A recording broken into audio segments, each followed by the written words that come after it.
we're going to be chatting to Pat, and we're going to be looking at some of the past times that we've had here, and we've selected a few clips, and we're going to hopefully be able to see some of those. But I just wanted to chat about a couple of things. First of all, the Milwaukee flying, it was quite incredible. I mean, you were directing, so you saw that coming down when Tara got to Spaghetti Crossing. I only popped into FC then. Did you see any of the other drainage lines? Or did Tara, do you know if we saw any of the other drainage lines? No, not really. I didn't see the other drainage line flowing, but Yeah. I just saw that as part of Spaghetti Crossing and the Gowrie Main junction with Milwaukee flowing nicely as well. Yeah, it's over the weir, which is fantastic. Yeah. I think it must be partly because the dams are so full, so that it's not taking the rain and the flow that is happening. The surface flow is not filling up the dams first. The dams are so full that all of that rain that is coming down is just going straight through the dams. I'm just really surprised that we've had such little rain and had that riverbed flowing. And actually, just before we went out and drove this afternoon, I had a phone call from a friend of mine who works up in the north, and he said that it's pouring with the rain in the Mayolet Reserve and as well as the Open Gate area. Yeah. So it obviously rained We quite a lot. We must have got north, just the edge of that storm today. Yeah. But also just wonderful to have such a lovely rain during the day instead of overnight. It was quite amazing. Well, Pat, you know, it's been quite a surprise to hear that you're going to be leaving us. You've become a stalwart here. I mean, you've become such a leader in the team and a fixture here. There have been parts of or aspects to your life that have become such a feature here with Wilder Safari. And of course, everybody does wish you well. But is there anything that you can tell us about what maybe the future holds for you, about what maybe lies ahead for you? For a long while I've cherished a desire to explore the other aspects of wildlife industry, and I've been very fortunate enough because Dixie is proposing to set up a 3-star lodge just outside the Cybersand Game Reserve, and they will negotiate with the Cybersand and see if they could possibly incorporate a piece of land into the Cybersand. Wow. And so that we can benefit from the wildlife. Absolutely, benefit the wildlife and also the access of traversing the other lodges. And the other big project that's going to be happening soon is the Dixie Airport. Yes. So they are also proposing to build lodge and the airport at the same time, but Beverly Trust, and then it's going to handle all of that, which is very interesting, and obviously it's going to create more job opportunities to the jobless people. People are very excited about it. I imagine it'll be quite a huge boost for job opportunities. I believe that's in conjunction with something like a lot of the private strips that the scheduled planes land on are going to be closing to those scheduled planes, and that most of the guest flights will be coming into Dixie. Yes, that's correct, Well, I think that's long overdue. I mean, personally, I think it's long overdue. That's something that there becomes a financial benefit to the village of Dixie, since it is. I mean, it's in a little corner. Dixie, the village that a lot of you know about, it's in a tiny little corner between Manyaleti and the Sabi Sand. They have basically on two sides of the village is game reserve. Yet the only benefit I think Dixie's ever had is that a lot of the people of Dixie work inside the reserve, but there's not really that much going back into the community other than what Buffelshoek Trust and other donors provide. So I think that's going to be a wonderful thing, and obviously we all wish the project the best of success for that. Well, you're going to be phasing out your work here over the next couple of weeks. I know that you've got a conference coming up early April. Yes. And you're going to be leaving us for a couple of days, but you will be back as soon as I go on leave, because otherwise either I can't go on leave or the drive doesn't go. But yes, Pat's coming back just as soon as I go on leave in early April. We'll be then Pat will be phasing out as we get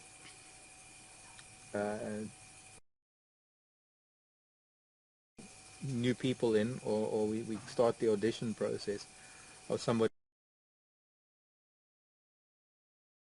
to replace Patrick. And well, I think one of the things that we're really keen on doing this evening before it is But until that happens in the next couple of weeks, well, the next week or so, we're going to be working together. And what we've done for this evening is we've actually managed to find a few clips, and we're going to hopefully play some of these clips that highlight some of the times that Pat has spent with us here at Wild Earth Safari. And I mean, for me, it is sad because, well, there's three of us that come from the old days, I suppose, and we've worked very closely together. I've worked very closely with your brother, and we know a lot of people that are common. So I know that we're not going to be losing contact with you. No, absolutely But not. we are Yeah. going to miss you, and there are going to be things about Patrick. There are going to be elements that is Patrick in a nutshell that we're going to be missing. And I think if we look at some of these clips, we're going to be able to see what it is that we're going to have to go and find every now and then when Patrick's back in Dixie. So we're going to start with a clip from a sunrise, a memorable sunrise, and open our clips with the sunrise. Let's have a look at that.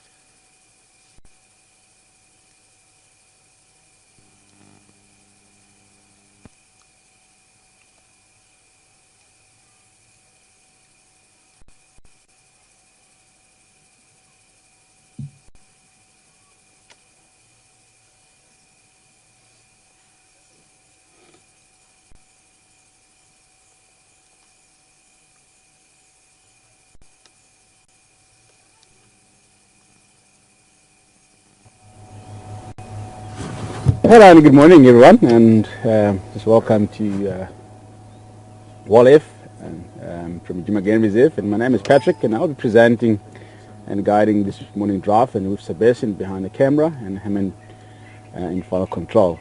Beautiful morning, beautiful start of the sunrise in the horizon in the eastern parts of the Jima Game Reserve, and we've got some giraffes and wallabies just to start with this morning on quarantine. So let's go and take a closer look at the giraffes.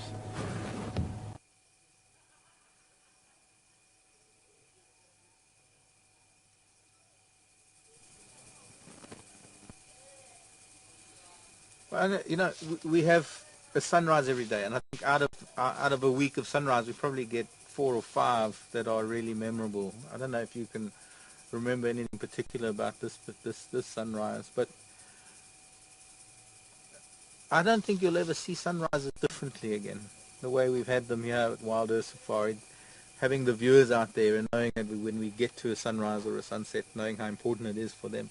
I don't know if there's anything you want to add about seeing sunrises in the future, having been here with us and trying to find those moments of starting a drive with such a memorable sunrise.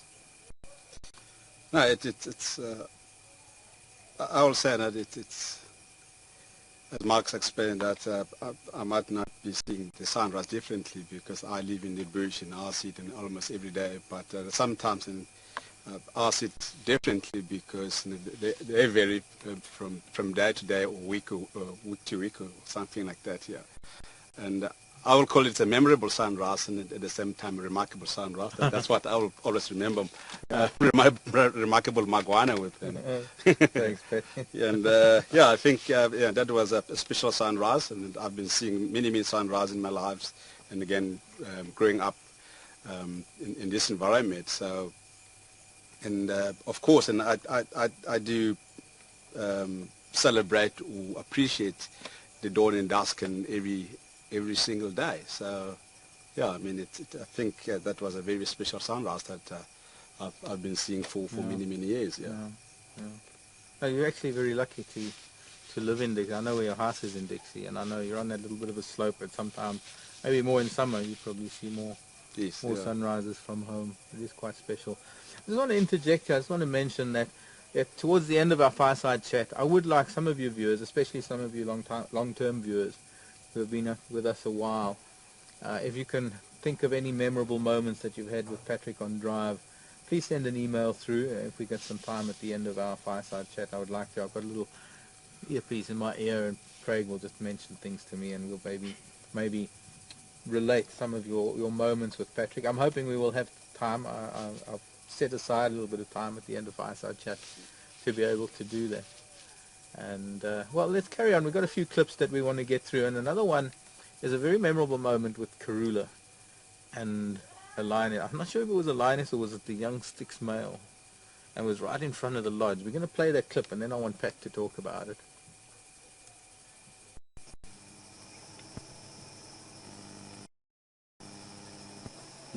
Like what's gorillas doing now? Look at the reaction where the lions are starting to walk. I thought you already were going to swing to the lion. So I'm going to quickly show you the lions.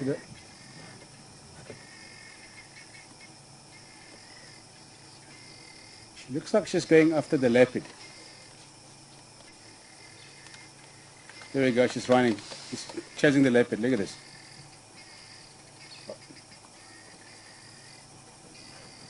This is amazing, yeah?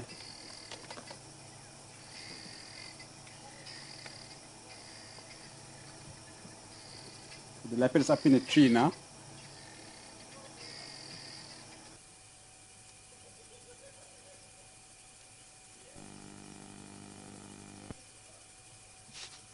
Well, that was... I must have been on leave because I didn't even hear about that. But that looked like it was right in front of Vuyatela, where Karula was just lazing around and out of nowhere, just at dusk, talking about sunset and sunrises. Can you tell me what happened there? I didn't really see that. No, actually, what happened over there in Karula, we spent probably about half an hour with her and just chilling out in the thicker bushes, and then she eventually got up and she walked to the dam and she drank there. Just before she got to the dam and drank there, and she caught the blacksmith plover. Oh, right. And she walked over the dam wall with it, and then she put it on the ground, and then she played around with it, and then she left it there, and it was completely uncautious. And then she went down to the dam and drank. And she came back to the plover again, started playing with, she picked it up, and she walked about 2 feet, and she dropped it into the grass, and she lied down, they look at it, and the plover just was deadly still. But it was not actually dead because they were, the gorilla was holding it, was not... not a fatal area. Exactly. Yeah. And she eventually left it, and she walked off, and she lied down by the dam again, and she started walking towards the lodge, and that's when the Styx lions came, and Karula lied down trying to hide from the Styx sprite, and the Styx sprite didn't actually see Karula at all, and she was like lying down flat into the grass, trying to make herself invisible to the lions, and the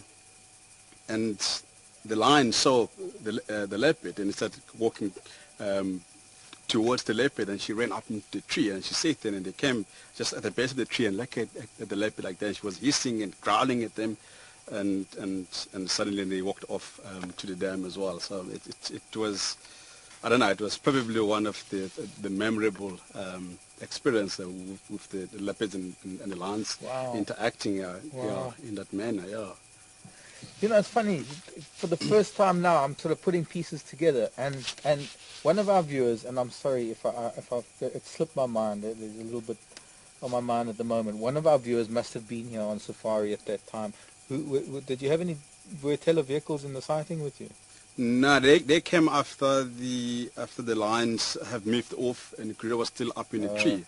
And I can't remember who it was, but yeah, they came later, so I didn't actually experience the whole thing happening yet. So. Because one of the viewers had a photograph that they submitted to a competition, Kruger Park Photos, and it was a photograph of Karula with a blacksmith plover in her mouth that she later released, and it flew away, and it was fine, it was uninjured.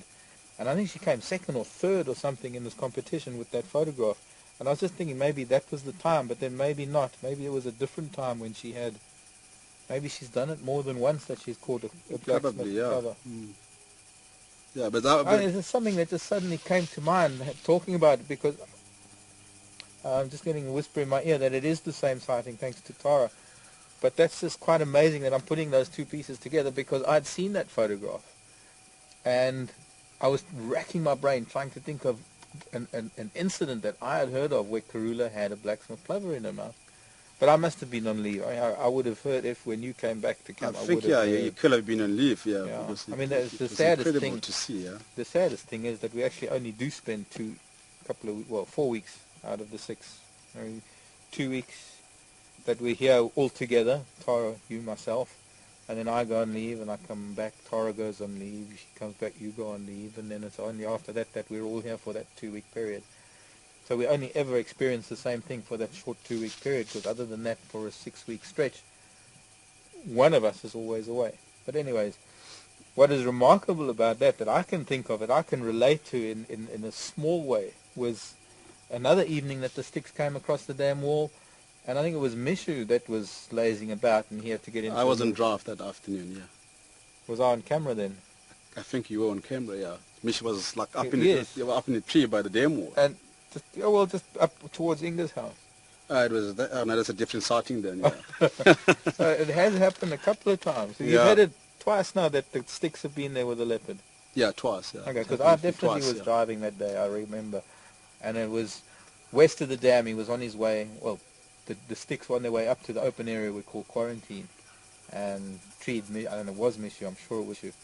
And he was up this marine and hissing. It was incredible. Yeah. Anyways, it just highlights that there are some very serious moments that we have. I mean, a lot of the drives are light-hearted, and we try and put a light-hearted note on them.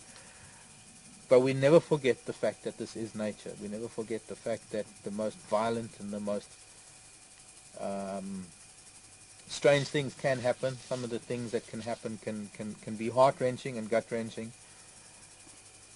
Is there anything that maybe comes to mind for you over the last, 18 months or so that you've been here that you really got your heart racing, where you were on the vehicle and something really sort of was a bit of a tense moment? I mean, we see the animals go through tense moments, but every now and then something happens where we're caught right in the thick of things, and it's a tense moment for us too.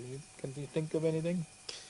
Yeah, one of the sighting couple of the sighting that I could think of, it's the one that happened at Gari Dam as well. That I can't remember if it was a Mish or Induna that was up in the tree. Actually, no, he was not up in the tree. He was lying on a dam wall, and the sticks pride was coming from the Vietela Lodge side, heading down towards the dam, and literally one of the boys saw them and got up and ran up into the tree, and was sitting there, was looking at them, and surprisingly the sticks lines didn't see the leopard on the tree. They walked right past the tree. And it was like standing and looking, and like you can see that it's panicky, you know. But the leopard and the lions just walked right past the tree. They didn't even notice that the leopard is up in the tree. Yeah, so that was one of my memorable sightings there. Yeah. I think we do get a little bit attached to the animal, especially the likes of Karula and Mishu and Induna, and now certainly something that you're going to miss and you're going to have to come back for every now and then is to see the new children growing up.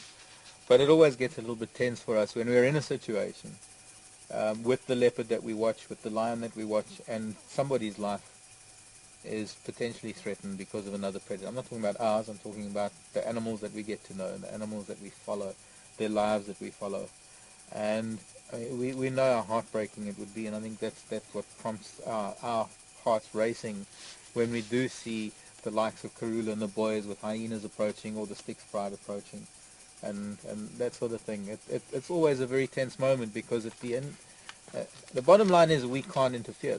We know from the bottom of our hearts and our heads, actually, there's always a conflict between the two, but we know that if anything does happen, we shouldn't really step in. There's nothing we can really do. That is the way that life really goes. But anyways, on a much more light-hearted note, and I think we've hit the serious side of things, and we're going to try and hit more on the light-hearted and the really fun stuff. And Pat, you've become quite famous for your laugh. Yeah, it is infectious. You've infected us with it since you've been here and you've joined. And of course, we've even had viewers that want your laugh for their ringtones, for their cell phones, and I wouldn't mind it for mine as well. There have been times where we've been asked to tell you jokes so that you could hear your laugh on air. I mean, I've been directing, and people say, "Tell Patrick a joke so that he laughs for us." And I know it's not something that you can just produce. It's not something that because it does have to come from the heart, and it does have to come from really deep down. But have you had this reaction to your laugh and that this bubbly personality of yours in guiding and beforehand? Not really, yeah. Not really. Because I don't actually listen to myself when I laugh. It's just like, but I've been hearing people for many years are saying that you couldn't even laugh. But first time I heard that I have an infectious laugh over here. But the people have been saying that I've got an evil laugh, Patrick. But yeah. Well, okay, some people might define it as evil. We just think that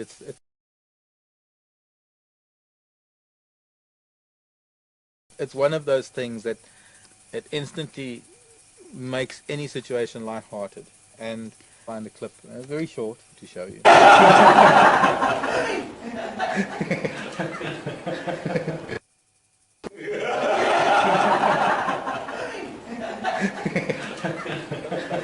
mean, it's just so short.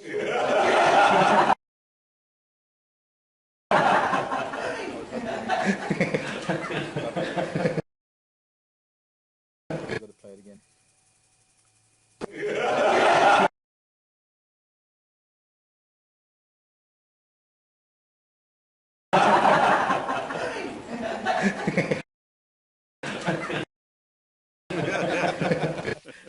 You can hear it from here. I mean, it's doubling it. Yeah. It sums up his. Up with a couple of things, a couple of clips that show how your passion shines through, how your connection to nature shines through. And firstly, there's the hugging the tree, and I relate to that so much because I am a bit of a tree hugger. And then the tortoise. So let's play those two.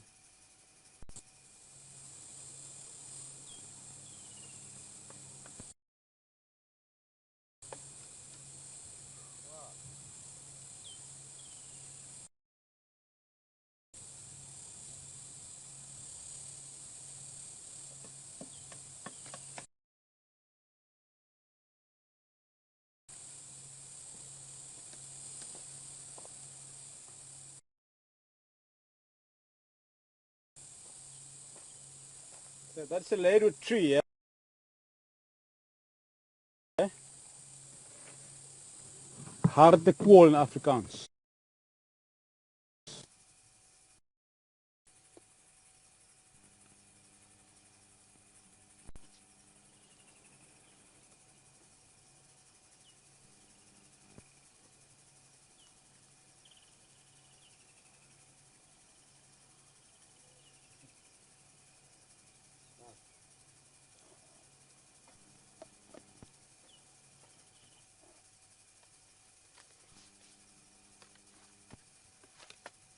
I think that must have been the Leadwood on Leadwood Drive.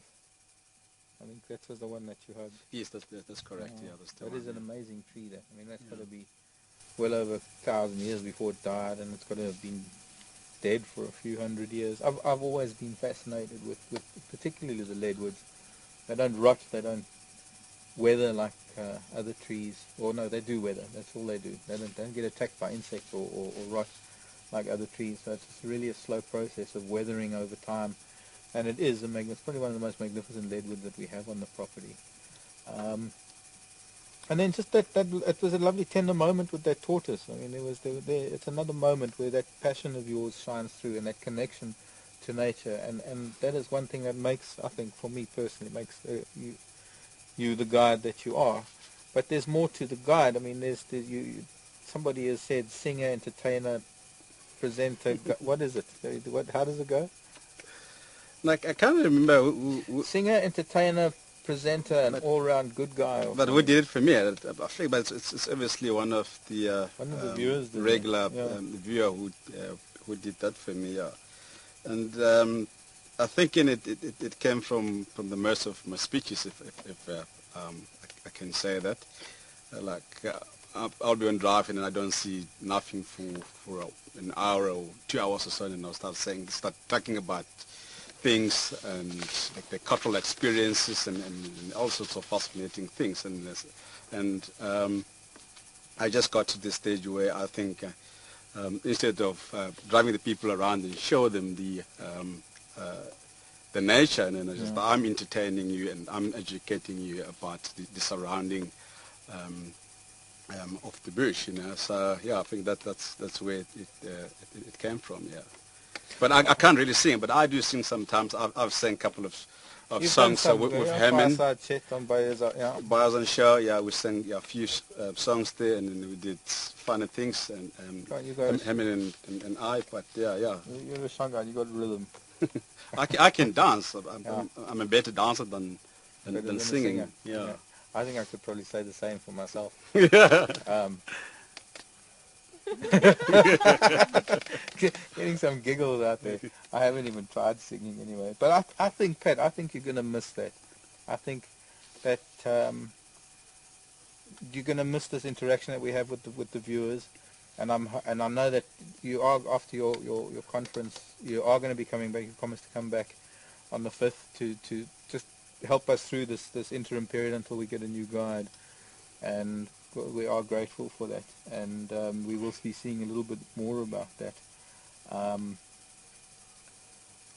a little bit more of you, and of course you are in Dixie. You're not really that far away, so we're hoping that sometime in the future you got a moment, come and do a guest spot with us, come and do a drive, and or just come and do a dance and a sing along around the fire or something one of these days. I'm hoping that's going to happen.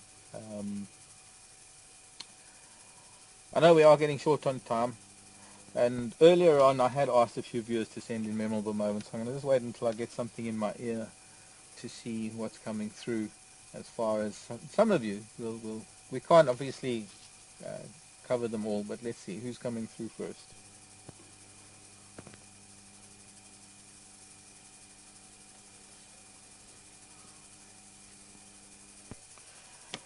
A memory with Herman, the marula tree, and Patrick. It was the elephant ball in quarantine. Yes. Who sent that in, by the way?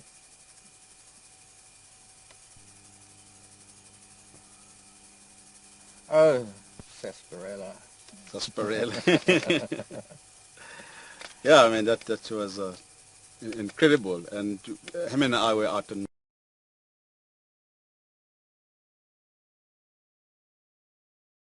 That must have been directing. And fed on the marula trees on the ground and finished them all, and they went to the tree and started shaking the tree, and all the marulas and then they landed on the vehicle. I remember it. And everyone's going, ay, ay, ay.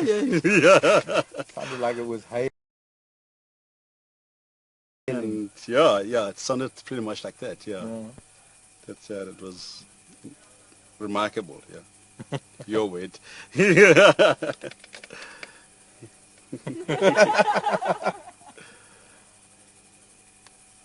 Oh gosh, yes, there's that one with Catherine. Catherine on camera. This is from Jody and the big Mgoti. Oh wow. A hole.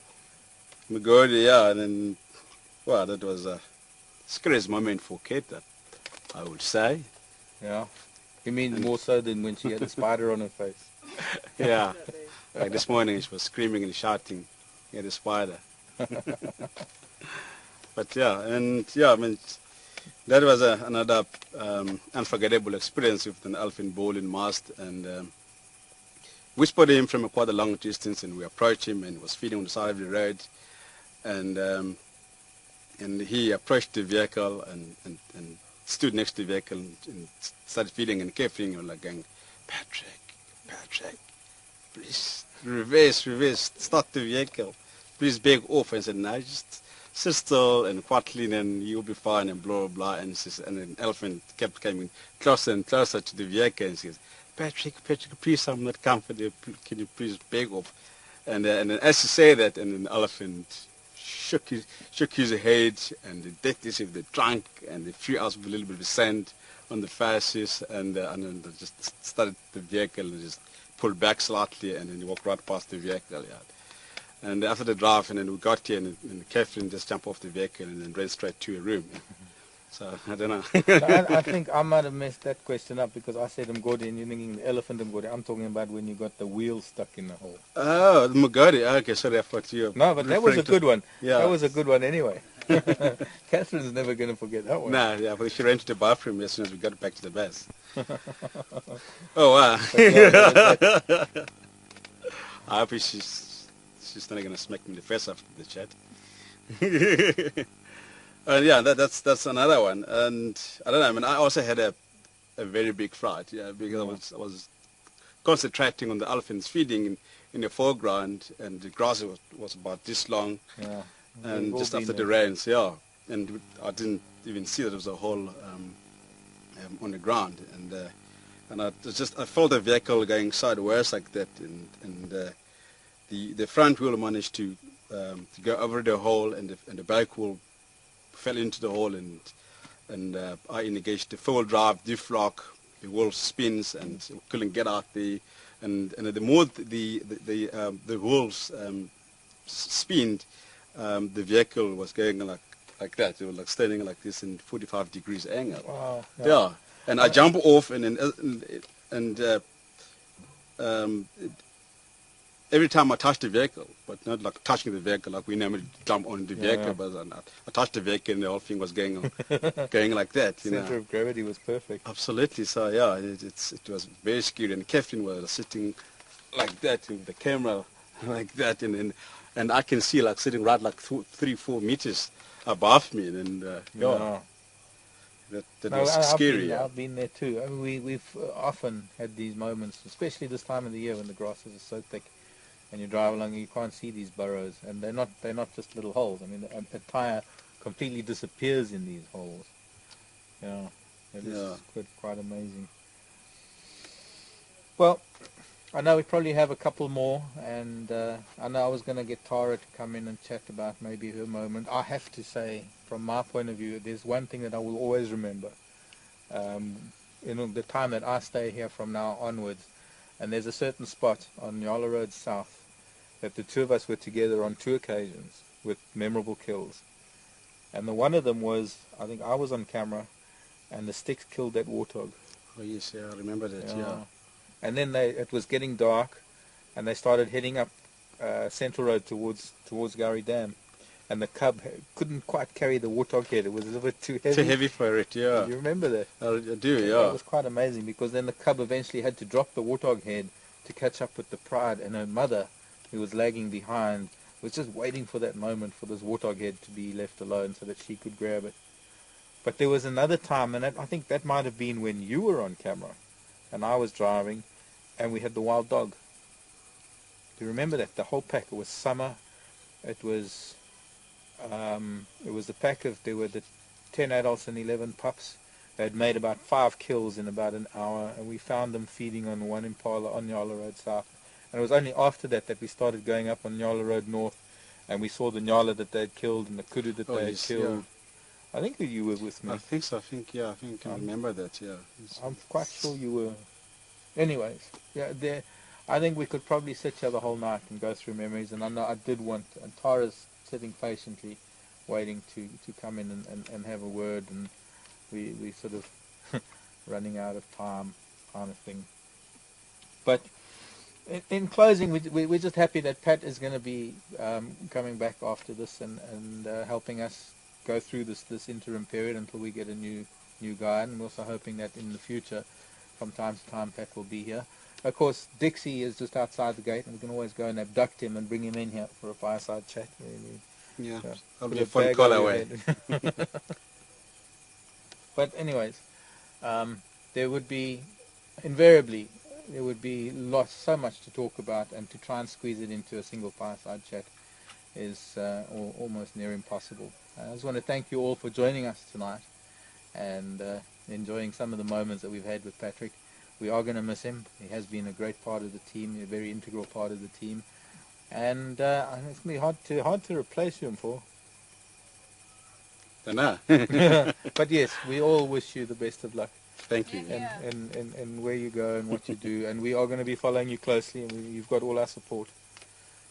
Man. Fabulous. Thanks. Thank you very much, Remarkable Magwana. Thank you, Mpo. Thanks, everybody, and we'll see you tomorrow morning on our morning safari with, well, yours truly. Bye for now. Alrighty, and it has been an absolutely a gorgeous day, and beautiful, beautiful afternoon in the heart of the African bushveld.